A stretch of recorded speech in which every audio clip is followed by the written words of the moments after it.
Hello everyone, welcome back to my channel. आप लोगों को आज हम पढ़ाएंगे चैप्टर 2 क्लास 10th का पॉलिनोमियल। ठीक है, तो इससे पहले हम पढ़ चुके थे चैप्टर 1। आप चैप्टर 2 पढ़ना है तो आपको बस इस वीडियो को कम्प्लीटली वॉच करना है एंड उसके बाद आपको पॉलिनोमियल चैप्टर बिल्कुल अच्छे से समझ में आ जाएगा, कोई दिक्कत नहीं होगी।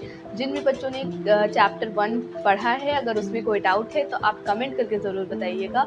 और इस चैप्टर में आपको कोई डाउट नहीं होने वाला है। अगर आपको होता भी है डाउट तो आप कमेंट ज़रूर करिएगा, ठीक है। तो चैप्टर 2 क्या है? पॉलिनोमियल। पॉलिनोमियल इंट्रोडक्शन जो इसका है उसमें देखिए क्या है। Polynomial is a Greek word. Polynomial क्या है? एक ग्रीक वर्ड है, जिस वर्ड है, सॉरी ये वर्ड लिखा है, ठीक है, ग्रीक वर्ड है जिसका मतलब क्या होता है? मैनी या फिर मच। मैनी, मैनी का मतलब बहुत सारे है, मच बहुत सारे, ठीक है। तो मैनी मच जिसका मतलब क्या होता है? पॉलिनोमियल एक पॉली एक ग्रीक वर्ड है जिसका मतलब होता है मैनी या फिर मच।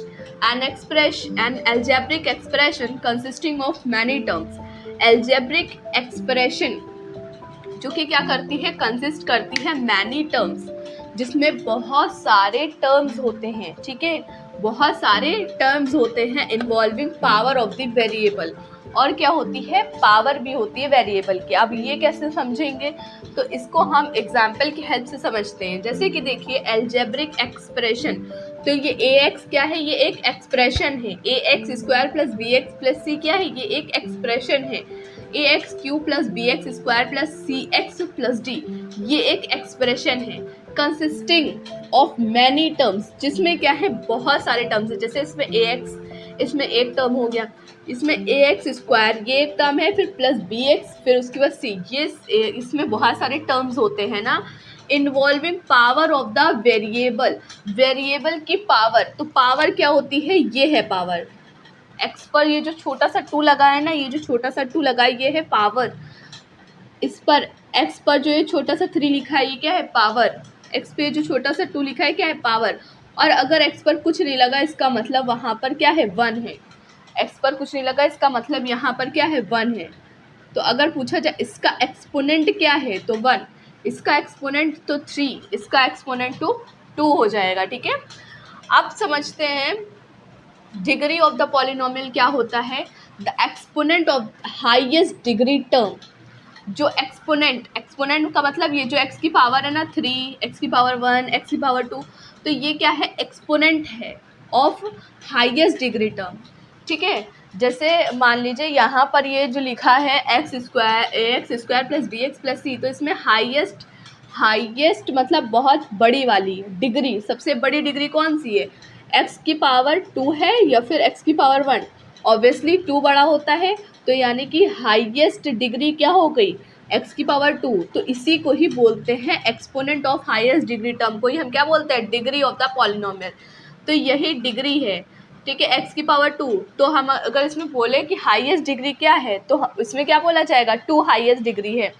अगर यहाँ पर बोला जाए कि A X cube plus B X square plus C X plus D, इसमें हाईएस्ट डिग्री बताइए, तो हाईएस्ट डिग्री मतलब कि जो ऐसी पावर जो सबसे बड़ी हो। तो ये एक्स की पावर 3, एक्स की पावर 2, एक्स की पावर 1, तो 3 बड़ा होता है ना, तो एक्स की पावर 3 बड़ा है। तो जो ये 3 है ना, ये क्या हो जाएगी? डिग्री हो जाएगी। डिग्री मतलब होता है, डिग्री मतलब होता है जो हाईएस्ट डिग्री हो, ठीक है। एक्सपोनेंट की हाईएस्ट डिग्री को हम डिग्री ऑफ द पॉलिनोमियल बोलते हैं। लीनियर पॉलिनोमियल क्या होता है? अ पॉलिनोमियल ऑफ डिग्री 1, जिसकी डिग्री 1 हो। जैसे कि ये, इसकी डिग्री क्या है? 1 है, ठीक है। तो ये लीनियर पॉलिनोमियल में आएगा। x माइनस 5 ये क्या है? इसकी x की पावर क्या है? 1 है, डिग्री 1 है, तो ये डिग्री 1 है अगर इसकी, तो क्या है? लीनियर पॉलिनोमियल है। इसकी भी डिग्री 1 है, ये लीनियर पॉलिनोमियल है। x की पावर यहाँ पर भी 1 है, डिग्री 1 है, तो क्या है? ये लीनियर पॉलिनोमियल है। क्वाड्रेटिक पॉलिनोमियल में क्या होता है? अ पॉलिनोमियल ऑफ डिग्री 2, जिसमें डिग्री 2 होती है। तो इसमें देखिए 3x square minus 6x plus 8, तो इसमें डिग्री यहाँ पर कितनी है? 2 है। हाईएस्ट डिग्री क्या है? 2। यहाँ पर 3x square plus 5y square plus 6xy etcetera, तो यहाँ पर x की पावर भी 2 है, y की पावर भी 2 है। तो ये डिग्री क्या है? यहाँ पर 2 है। तो डिग्री यहाँ पर अगर डिग्री अगर 2 हो तो क्या होगा? Quadratic polynomial. डिग्री अगर 1 हो तो लीनियर पॉलिनोमियल। और जो हाईएस्ट डिग्री होती है वही होती है पॉलिनोमियल की डिग्री। ठीक है, तो इंट्रोडक्शन में हमने पॉलिनोमियल के बारे में बताया कि मैनी और मच इसका मतलब होता है। आई होप कि आपको ये चीज़ क्लियर हुई होगी। क्यूबिक पॉलिनोमियल क्या होता है? अ पॉलिनोमियल ऑफ डिग्री 3, जिसकी डिग्री 3 हो, पॉलिनोमियल जिसकी डिग्री 3 हो, ठीक है, उसे बोलते हैं क्यूबिक पॉलिनोमियल। क्यूबिक पॉलिनोमियल का एग्जाम्पल जो है 4x³ minus 6x square plus 9x minus 8। मतलब जैसे धीरे धीरे कम होती जाएगी पावर, जैसे पहले क्यूब है, फिर उसके बाद स्क्वायर आएगा, फिर उसके बाद जैसे 3 पावर थी, फिर 2, फिर उसके बाद 1 आएगी, फिर उसके बाद पावर इसकी 0 हो जाएगी। और ये आप अच्छे से इसको मार्क करके रख लीजिए कि x की पावर 0 जो होता है वो 1 होता है, मतलब कांस्टेंट टर्म है ना। आप अगर 1 को किसी से भी मल्टीप्लाई कराओगे, अगर 2 से मल्टीप्लाई कराओगे तो 2 आ जाएगा, 1 को 3 से कराओगे तो 3 आ जाएगा, मतलब आप जिससे भी मल्टीप्लाई कराओगे तो वही आ जाएगा, है ना। तो x की पावर 0 से अगर आप किसी को भी मल्टीप्लाई कराओगे तो क्या आ जाएगा? वही नंबर आ जाएगा। ठीक है, तो x की जो पावर है वो धीरे धीरे घटती जाती है, जैसे पहले 3 थी, 2, फिर 1, फिर 0, इस तरह से घटती जाती है पावर। ठीक है, तो जो क्यूबिक पॉलिनोमियल है उसमें डिग्री कितनी होती है? 3 होती है। तो यहाँ पर देखिए सबसे हाईएस्ट जो पावर है उसी को हम लोग डिग्री बोलते हैं, तो ये 3 है, 3 फिर 2 फिर 1 उसके बाद 0, ये देखिए ना, तो 8 आ गया। अब फिर वैसे यहाँ पर 6x³ plus 3x square plus 4x plus 7, तो यहाँ पर 3, 2 फिर 1 और फिर ये 0, x की पावर 0 यानी कि 1। तो ये आप क्यूबिक पॉलिनोमियल से समझ सकते हैं। अब बाय क्वाड्रेटिक पॉलिनोमियल क्या होता है? क्वाड्रेटिक का मतलब क्या होता है? क्वाड्रेटिक मतलब x की पावर 2 हो, ये होता है क्या? ये होता है क्वाड्रेटिक। ठीक है, जिसकी पावर 2 हो वो होता है क्वाड्रेटिक। बाय का मतलब होता है 2। बाय का मतलब क्या होता है? बाय का मतलब होता है 2। बाय का मतलब होता है 2। तो बाय क्वाड्रेटिक यानी कि जिसकी पावर क्या हो? 2। तो ये क्या हो गया? क्वाड्रेटिक। x की पावर 2 क्वाड्रेटिक हो गया। बाय यानी कि इसकी पावर एक और लगेगी, है ना। बाय मतलब कि होल पे 2 और लगेगा, तो इसका मतलब क्या हो जाएगा? इसकी पावर 4 हो जाएगा। और x की पावर 4 जो होता है वो बाय क्वाड्रेटिक कहलाता है। तो यहाँ पर आप देख सकते हैं एग्जाम्पल में x की पावर 4, फिर x की पावर 3, फिर x की पावर 2, फिर x की पावर 1, फिर उसके बाद x की पावर 0 का मतलब कि यहाँ पर 1 होगा, है ना, मल्टीप्लाई में। तो इस तरह से एग्जाम्पल हो गया 4x की पावर 4 प्लस 3x की पावर 3 प्लस 3x की पावर 2 प्लस 5x प्लस 6।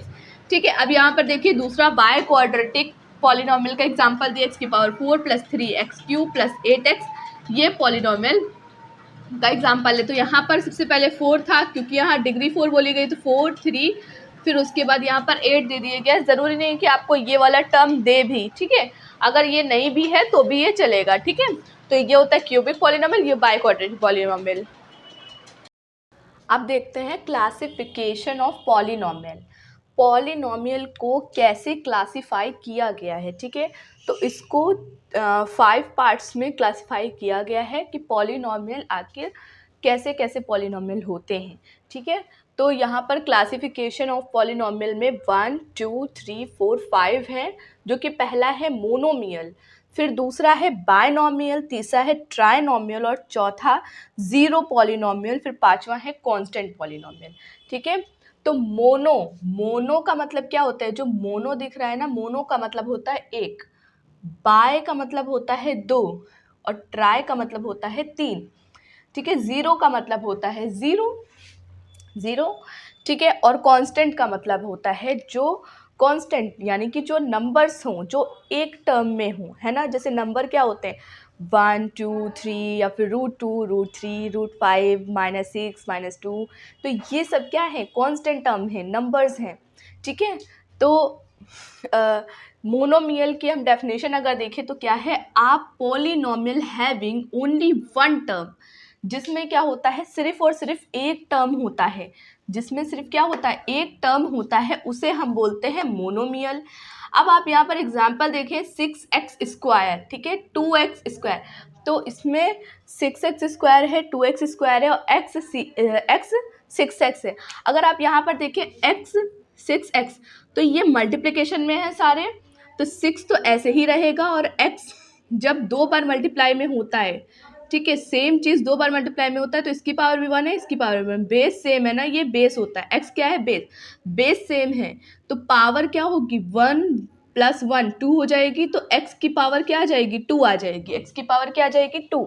ठीक है, तो यहाँ 6x², तो ये देखिए यहाँ पर 6x² लिखा था, वैसे यहाँ पर x 6x लिखा है, यानी कि x 6x और 6x² सिमिलर है। मोनोमियल में सिर्फ एक टर्म होता है, जैसे कि यहाँ पर 6x², 2x² या 6x², इस तरह आपको दे सकते हैं। ठीक है, बायनोमियल में क्या होता है? दो टर्म होते हैं। अब इससे पहले हम लोगों ने जो पढ़ा था लीनियर पॉलिनोमियल, क्वाड्रेटिक पॉलिनोमियल, तो उसमें हम लोग पावर देखते हैं, और यहाँ पर क्या देखते हैं? टर्म देखते हैं। यहाँ पर टर्म कैसे? प्लस से, देखिए प्लस एक टर्म और ये 2 टर्म, प्लस से जब जुड़े हों, यहाँ पर प्लस से कुछ नहीं जुड़ा है, इसलिए इसको एक टर्म बोला जा रहा है। ठीक है, और यहाँ पर प्लस से एक इधर है और एक इधर है, 2 टर्म है, इसलिए इसको बायनोमियल, क्योंकि मोनो का मतलब होता है एक। मोनो का मतलब क्या होता है? एक। मोनो का मतलब होता है एक, और बाय का मतलब होता है 2। तो यहाँ पर प्लस से 2 टर्म जुड़े हुए हैं, x + 6, इधर x है और इधर 6 है, तो ये 2 टर्म हो गए, इसलिए बायनोमियल है। ट्राइनोमियल में क्या होता है? पॉलिनोमियल हैविंग 3 टर्म्स, जिसमें 3 टर्म्स होते हैं। तो एग्जांपल में देखते हैं, 6x², ये एक टर्म हो गया, प्लस 2x, ये दूसरा टर्म हो गया, 5 ये तीसरा टर्म हो गया, तो 3 टर्म है। ट्राइनोमियल में कितने टर्म होते हैं? 3 टर्म होते हैं। वैसे यहाँ पर 7x³ + 8x² + 7x, तो ये 3 टर्म है, तो इसीलिए इसे ट्राई का मतलब होता है 3। तो ट्राइनोमियल में इस तरह की इक्वेशन होती है, 6x² + 2x + 5, ठीक है, और ये 7x³ + 8x² + 7x, एक्सेट्रा और भी हो सकते हैं। जीरो में क्या होता है? जहाँ पर x³ x² और x, इसका जो इसके जो आगे जो नंबर्स रहते हैं, जैसे कि यहाँ पर 6 लिखा था, 2x लिखा था, तो उसी तरह से इसके आगे जो नंबर रहते हैं वो 0 रहते हैं। यानी कि जब x³ के आगे 0 रहेगा, x² के आगे 0 रहेगा, x के आगे 0 रहेगा, तो ये क्या हो जाएगा? ये पूरा ही तो 0 हो जाएगा। ऑल कोफिशिएंट्स आर 0, इसके सभी कोफिशिएंट क्या हो जाएंगे? ये भी 0, क्योंकि 0 का किसी के साथ मल्टीप्लाई करते हैं तो 0 होता है, जैसे 0 × x³, तो ये आएगा 0। अब 0 × x², तो ये भी आएगा 0। तो 0 से आप किसी का भी मल्टीप्लाई करेंगे 0 आएगा, और 0 + 0 + 0 0 आएगा। तो ये जब सभी कोफिशिएंट 0 होते हैं तब 0 पॉलिनोमियल होता है। कांस्टेंट में क्या होता है? जैसे 2, √5, √3, -6, या 2, 3, 4, 5, 6, कोई भी आप कांस्टेंट टर्म यानी कि कोई भी नंबर लेंगे, ठीक है, तो ये सिंगल ही तो है, यहाँ पर प्लस से जुड़ा नहीं है, तो हैविंग ओनली 1 टर्म, जिसमें सिर्फ एक टर्म होता है, वो कांस्टेंट कहलाता है। मोनोमियल में जब प्लस से कुछ ना जुड़ा हो, सिर्फ x और x वाली फॉर्म हो और कोई नंबर हो, तो वो मोनोमियल। फिर उसके बाद बायनोमियल, जिसमें 2 जुड़े हों, ठीक है, प्लस से एक इस साइड टर्म हो, एक इस साइड, 2 टर्म हो। और ट्राइनोमियल जब इधर भी टर्म हो, इधर भी टर्म हो और एक और टर्म हो, ठीक है, तो वो ट्राइनोमियल। और 0, जिसमें सभी 0 हों। और कांस्टेंट में क्या होता है? जिसमें x वाला टर्म ना हो, ये x ना जुड़ा हो, ठीक है। तो मोनोमियल और कांस्टेंट में यही फ़र्क है कि यहाँ पर मोनोमियल में x² और x आप ले सकते हैं, लेकिन कांस्टेंट में क्या होता है? यहाँ पर कोई x नहीं होता है, सिर्फ और सिर्फ नंबर्स होते हैं, हैविंग ओनली 1 टर्म। तो यही था classification of polynomial. Value of a polynomial, zero of a polynomial. Value का मतलब क्या होता है? जैसे आप वैल्यू पुट कर सकते हो x की 1, 2, 3 या फिर कोई भी वैल्यू, है ना, x की कोई वैल्यू पुट करेंगे तो वो उसे वैल्यू ऑफ अ पॉलिनोमियल बोलते हैं। यहाँ पर जीरो ऑफ अ पॉलिनोमियल का मतलब क्या है? कि जो आंसर हो वो ज़ीरो आए, ठीक है। जैसे हमें ये फंक्शन दिया गया है, इसमें ऐसी वैल्यू पुट करें जिससे ये इक्वेशन पूरी ज़ीरो हो जाए, ठीक है, तो इसे जीरो ऑफ अ पॉलिनोमियल बोलते हैं। और इसे जहाँ पर हम वैल्यू पुट करते हैं, तो ये देखिए यहाँ पर दिया गया है कि रिप्लेसिंग x बाय a, तो x जहाँ जहाँ पर x है उसे रिप्लेस करना है किससे? a से रिप्लेस करना है, ठीक है। यहाँ पर x है वहाँ पर a रखना है। a क्या है? कोई कांस्टेंट टर्म है, a की जगह पे हम क्या ले सकते हैं? 1, 2, 3, ठीक है, 0 भी ले सकते हैं। कुछ भी आप ले सकते हैं, ठीक है। तो a की जगह पे आप कुछ भी ले सकते हैं, a इक्वल टू, ठीक है, 0 से स्टार्ट करिए, ओके, 0 1 2 3, तो आप 0 में पुट कर सकते हैं, कोई दिक्कत नहीं है। तो a की जगह पर आप, x की जगह पर आप a को पुट करेंगे और a की जगह पर आप क्या रख सकते हैं, 0 1 2 3, इस तरह से आप कोई भी नंबर रख सकते हैं, ठीक है। तो यहाँ हम क्या करेंगे, मान लीजिए कि यहाँ पर हम 2 रख लें या 1 रख लें, ठीक है। तो 1 अगर यहाँ पर रखेंगे तो ये 1 का स्क्वायर हो जाएगा, तो ये 1 रहेगा, और 2 1 से मल्टीप्लाई होगा तो 2 हो जाएगा। तो 1 और 2 कितना होगा, 3, 5 और 3 8 हो जाएगा। तो अगर 1 पुट करेंगे तो 8 आंसर आएगा, 0 अगर पुट करेंगे तो ये 0, x यहाँ पर है, ये भी 0, तो यहाँ सिर्फ क्या आएगा, 5 आएगा, ठीक है। तो अगर 0 पुट करते हैं तो इसका आंसर 5 आएगा, 1 पुट करते हैं तो 8 आएगा।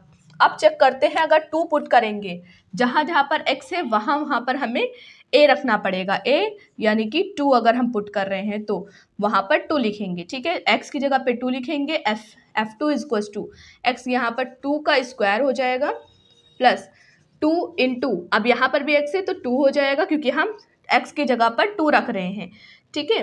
हम यहाँ पर क्या पुट कर रहे हैं, x इक्वल्स टू 2, ये हम पुट कर रहे हैं, x इक्वल्स टू 2 पुट कर रहे हैं, तो यहाँ पर f2 हो जाएगा 2 का स्क्वायर हो जाएगा, 2 इंटू 2 प्लस 5 लिखा था तो प्लस 5 लिख देंगे। अब 2 का स्क्वायर क्या होता है, 4 होता है, 2 2 सा क्या होता है, 4 होता है, प्लस 5, ठीक है। 4 4 8 होता है और 8 5 कितना होता है, 13। तो ये इसका आंसर होगा जब आप x की जगह पर 2 पुट करेंगे, यानी कि x की जगह पे a और a की जगह पे आपने क्या लिया है, 2 लिया है ना। एक a क्या है, कांस्टेंट टर्म है, तो उसकी जगह पे आप 1 2 3 ये सब ले सकते हैं। तो यहाँ पर हमने क्या लिया था, 2 लिया था, तो इसका आंसर कितना आएगा, 13 आएगा। अब जीरो ऑफ अ पॉलिनोमियल, अब वैल्यू ऑफ अ पॉलिनोमियल आपको समझ में आ गया होगा।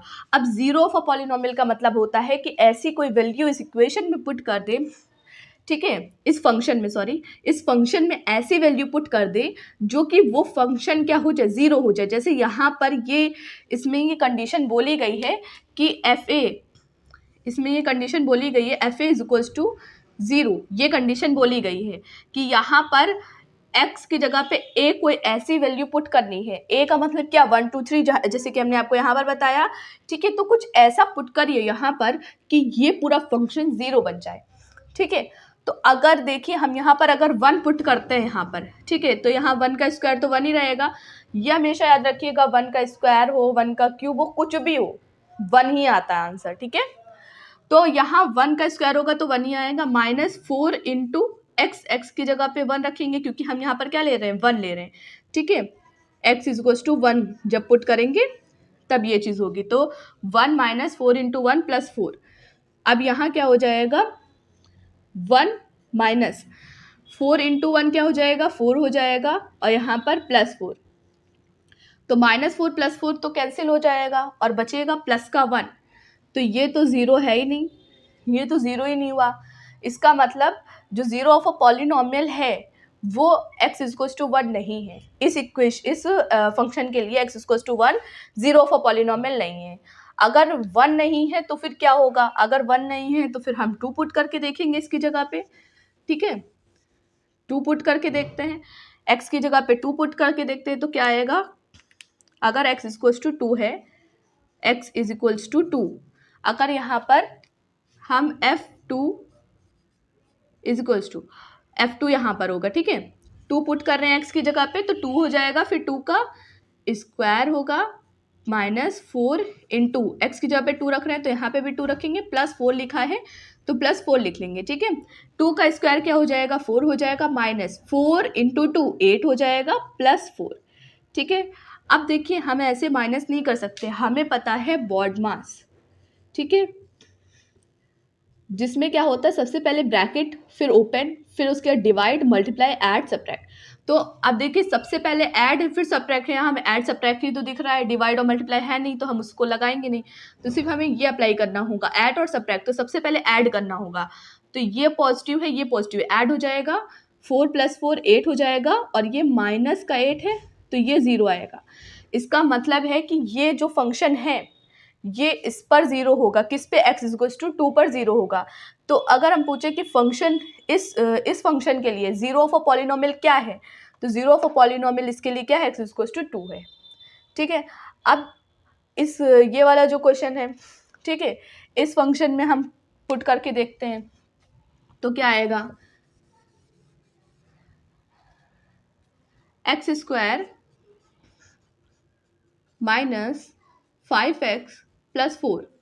ठीक है, अब इसको इक्वल टू ज़ीरो करना है, इक्वल टू ज़ीरो करना है तो यहाँ पर क्या पुट करेंगे, अगर यहाँ 1 पुट करेंगे तो 1 का स्क्वायर हो जाएगा, ठीक है, माइनस 5 इंटू 1 प्लस 4, तो यहाँ क्या आएगा 1 माइनस 5 इंटू 1 5 हो जाएगा, प्लस 4 लिखा है तो प्लस 4 हो जाएगा, और 1 और 4 क्या हो जाएगा 5, और 5 माइनस 5 कितना हो जाएगा 0, 5 माइनस 5 0, तो इसका मतलब है कि 1 इसका ज़ीरो ऑफ अ पॉलिनोमियल है।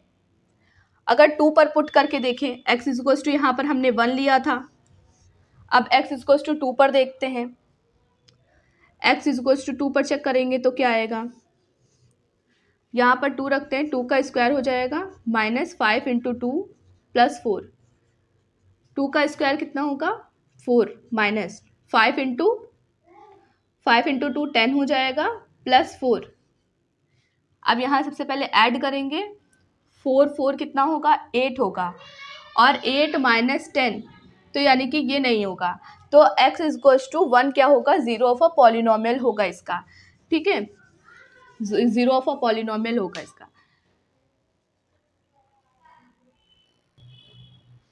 जैसे कि हमने देखा कि इस फंक्शन में जब हमने यहाँ पर 1 पुट करा माइनस 5 इंटू 1 प्लस 4, तो ये 1 हो जाएगा, माइनस 5 इंटू 1 5 हो जाएगा, प्लस 4 यहाँ पर रहेगा, 4 और 1 हो जाएगा 5, माइनस 5 इक्वल टू 0।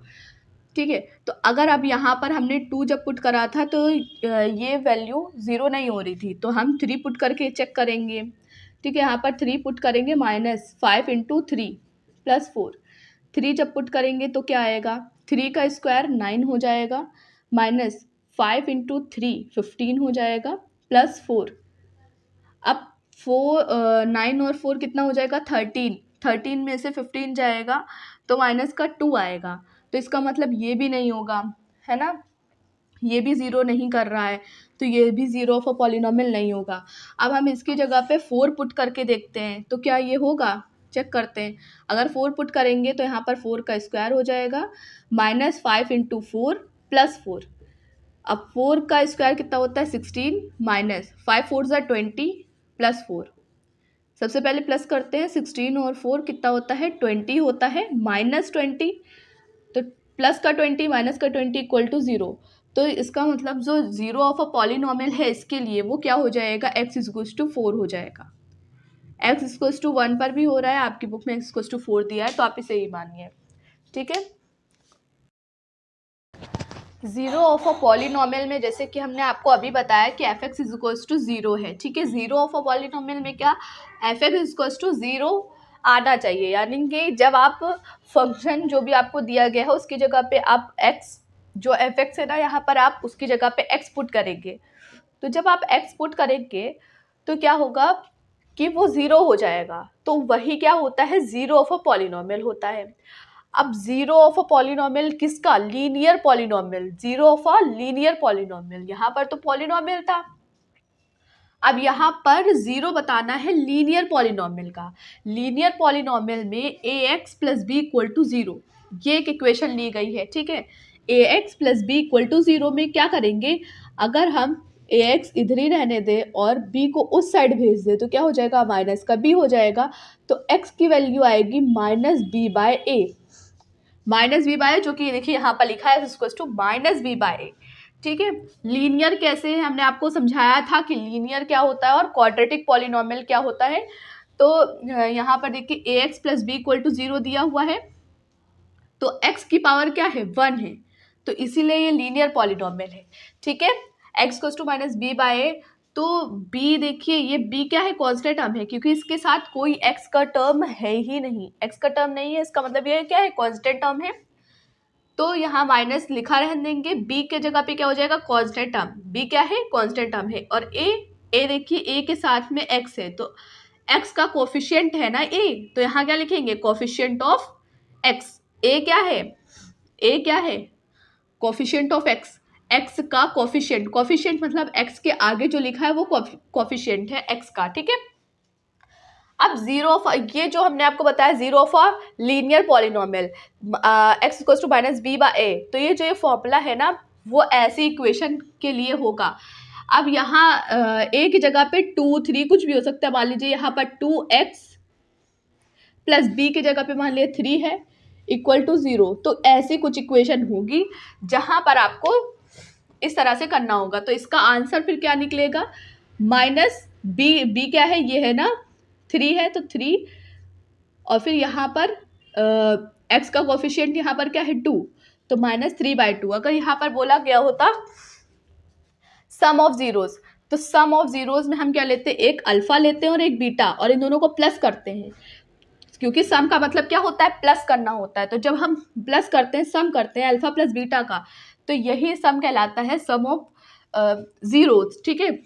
तो सम ऑफ जीरोज अगर निकालना हो आपको तो यही आंसर आएगा, ठीक है। अगर इस इक्वेशन का सम ऑफ जीरोज या इस इक्वेशन का निकालना है तो -b/a, और ये इक्वेशन का आंसर क्या आएगा -3/2, ठीक है। तो इस तरह से zero of a linear polynomial का हम सम ऑफ जीरोज निकालते हैं। अगर क्वाड्रेटिक पॉलिनोमियल है तो क्वाड्रेटिक पॉलिनोमियल है, इसका मतलब हम क्वाड्रेटिक इक्वेशन से करेंगे, तो ax² + bx + c = 0 होगा। तो क्वाड्रेटिक इक्वेशन है। अब इसे कैसे करेंगे, तो इसका सम ऑफ जीरोज जो है अल्फा प्लस बीटा, इसमें भी रहेगा x = -b/a होगा। अब देखिए यहाँ पर x माइनस लगा है, माइनस रहने देंगे। अब b और a के वैल्यू कैसे फाइंड करेंगे, यहाँ पर तो b क्या था, कांस्टेंट टर्म था, क्योंकि यहाँ पर x था नहीं इसके साथ, लेकिन यहाँ पर b के साथ x है, तो ये x का क्या हो गया, कोफिशिएंट ऑफ x हुआ कि नहीं, b क्या है, कोफिशिएंट ऑफ x है। अब a देखते हैं यहाँ पर क्या है, x² का कोफिशिएंट है, तो कोफिशिएंट ऑफ x²। b क्या है, b क्या है, x का कोफिशिएंट है, a क्या है, x² का कोफिशिएंट है, तो b की जगह पे कोफिशिएंट ऑफ x और a की जगह पे कोफिशिएंट ऑफ x², ठीक है।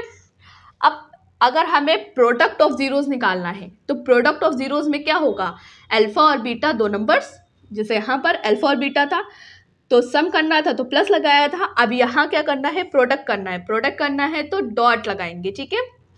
Alpha into beta equals to क्या होगा, c/a, यहाँ पर क्या होता है c/a होता है। और ये याद रखिएगा कि ये जो यहाँ माइनस लगा रहता है ना सम ऑफ जीरोज में, लेकिन यहाँ पर माइनस नहीं होता है, c/a होता है। तो c क्या है, ये c क्या है, कांस्टेंट टर्म है, और b क्या है, कोफिशिएंट ऑफ b नहीं होगा, c/a होता है ना, तो c कांस्टेंट टर्म है और a क्या है, कोफिशिएंट ऑफ x² है, तो c/a constant term upon coefficient of x²। तो ये फॉर्मूले बहुत इंपॉर्टेंट है और इसी से ही आपका पूरा सॉल्व होगी एक्सरसाइज।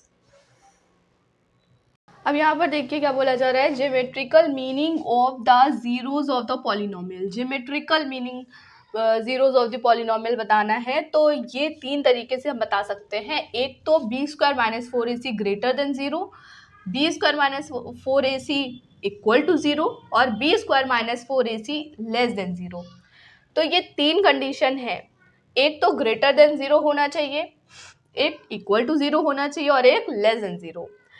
तो अब जब ग्रेटर देन 0 होगा तो b² - 4ac क्या करेगा, कट करेगा x एक्सिस को, ठीक है, 2 पॉइंट पर कट करेगा, तो 2 पॉइंट पे कट कर रहा है इसलिए इसके 2 जीरोज होंगे, ठीक है। फिर b² - 4ac इक्वल टू 0 होगा, तो ये कट करेगा सिर्फ एक पॉइंट पर, तो इसके 1 जीरोज होंगे।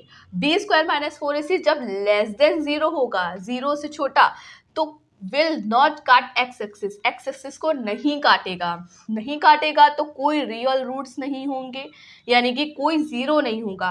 तो जीरो क्या होगा, जीरो होगा, graph will be completely graph या तो अबव होगा या फिर बिलो, अबव या फिर ऊपर होगा, बिलो या फिर नीचे होगा, या तो ऊपर होगा या तो फिर नीचे होगा, कहाँ, एक्स एक्सिस के, एक्स एक्सिस या तो ऊपर या तो नीचे होगा। तो एक एक करके समझते हैं। ग्रेटर देन 0 में कट करेगा एक्स एक्सिस को 2 पॉइंट पर, तो ये देखिए ये ग्राफ है, इसी का ही है, b² - 4ac ग्रेटर देन 0 का है। तो यहाँ पर हम देख सकते हैं कि कुछ इस तरीके से ये ग्राफ बना है।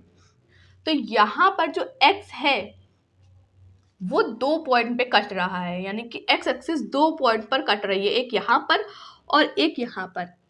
हमें एक्स एक्सिस के लिए इसमें बोला गया, इसीलिए हम सिर्फ एक्स एक्सिस को ही देखेंगे, वाई एक्सिस पर नहीं देखेंगे। ऐसे तो यहाँ पर भी कट रहा है ना, लेकिन हमें एक्स एक्सिस देखना है। तो ये कि यहाँ पर कट रहा है, यहाँ पर कट रहा है, तो 2 पॉइंट हुए ना, 2 पॉइंट पर कट कर रहा है तो 2 ही जीरोज होंगे। अब देखिए दूसरा ग्राफ, एक तो कुछ इस तरह से है और एक जो उल्टा बना हुआ है, तो यहाँ पर भी ये 2 पॉइंट पे काट रहा है एक्स एक्सिस को। तो ये 2 पॉसिबिलिटी हैं, या तो फिर सीधे तरीके से या फिर उल्टा। तो दोनों ही तरीके से एक्स एक्सिस को 2 पॉइंट में 2 पॉइंट पर कट करेगा, तो इसलिए 2 जीरोज होंगे। अब ये इक्वल टू 0 है तो ये कट करेगा 1 पॉइंट पर, ठीक है, 1 पॉइंट पे, सिर्फ और सिर्फ ओनली 1 पॉइंट, सिर्फ 1 पॉइंट पे कट करेगा, ठीक है। जब 1 पॉइंट पे कट करेगा तो क्या होगा, जब 1 पॉइंट पे कट करेगा तो इस तरह से कुछ ग्राफ बनेगा जो सिर्फ यहाँ पर एक्स एक्सिस को काट रहा है। ऐसे तो यहाँ भी काट रहा है, लेकिन ये एक्स एक्सिस नहीं है, एक्स एक्सिस होती है ये, और निगेटिव एक्स एक्सिस ये होती है, ये पॉजिटिव एक्स एक्सिस, ये निगेटिव एक्स एक्सिस, ये पॉजिटिव वाई एक्सिस, ये निगेटिव वाई एक्सिस, ठीक है। वाई का मतलब इसका जो डैश का मतलब है, डैश का मतलब है निगेटिव वाला है, ठीक है। तो यहाँ पर निगेटिव एक्स होता है, यहाँ पर निगेटिव वाई होता है, और यहाँ पर एक्स पॉजिटिव वाई पॉजिटिव, ये पॉजिटिव होते हैं, ये निगेटिव होते हैं, ठीक है।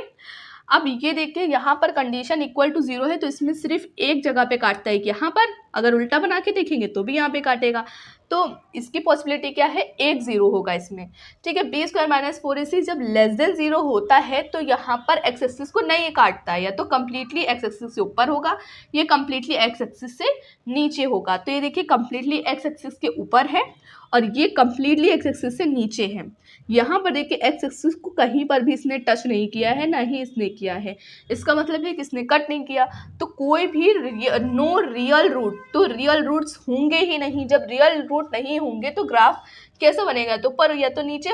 तो इसका मतलब है कि इसमें जो जीरोज हैं वो कितने होंगे, यहाँ पर तो 1 0 था, तो इसमें 0 जीरोज हो जाएंगे, ठीक है।